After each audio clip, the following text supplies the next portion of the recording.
The reason that I admire it, one of the many reasons I admire it so much, is because of how rare it is to be able to keep those spinning plates together and working together when this is the vanity business. Ernie, like Shaq's used to being a star. Charles is used to being the star of that show. Kenny is used to being a facilitator who understands your role better than most. Mm-hmm. But and the thing, you know why it's work? Because nobody tries to make themselves the show. Because they've never tried to make the show about themselves. And I'm in the fortunate position of getting us from point A to point B to point C with three guys who have been in every conceivable situation in a basketball game. And so nobody at home cares if what I think about what might be being said in a huddle with 1.7 seconds to go.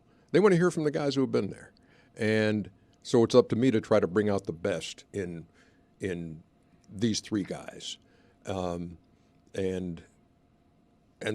knowing your role is vital.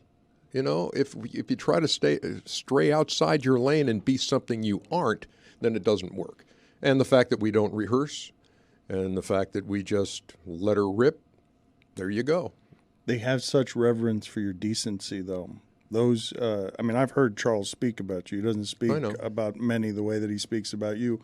Those guys would do almost anything for you and have. And I would do the same for them. We all would. Well, that's pretty unusual in television, isn't it? Yeah. You know TV. Yes. But I think that's what comes with years of being together. And when you think about, Kenny and I have been together the longest because I used to do the show by myself, and then for a while, just here's Cheryl Miller for a while, here's Reggie Theus for a while, here's Dick Versace for a while, and then Kenny comes along, and we have a pretty good thing going, and then Chuck. But the three of us for more than 20 years have been doing this together, which is unheard of in TV, where the next TV executive always has a better idea. Oh, no, these three guys will work. No, this two, and to take him out and add him. And then Shaq for the last dozen years. So when you have that kind of time together and you have that kind of a bond, then you just, I'm not sounding sappy here, we love each other. We really, truly. And, you know, I grew up with two older sisters, and this is as close as I'll ever come to having brothers. And that's what they are to me. Do you tell them? Oh, all the time. Do they tell you? Yeah, yeah. And you know what? There was a moment, too, when Kobe passed. You know, we did a show out in L.A.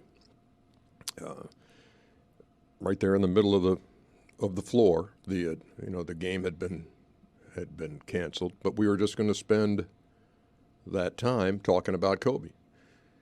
And I remember Shaq on that night saying on the air that I don't say this enough to you guys, but I love you.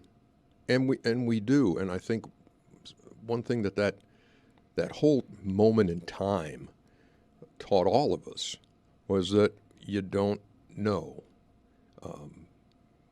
You don't know how long you have. And it behooves us to make sure that everything's cool between us. Everything's cool, not just between the four of us on the show, but between everybody in your life. That if the unthinkable happens, do you want to leave that with, man, I wish I had said this. Man, I wish that silly feud, I could have stepped up and defused it. I wish I would have said this. And I think it was a pretty brutal reminder of that.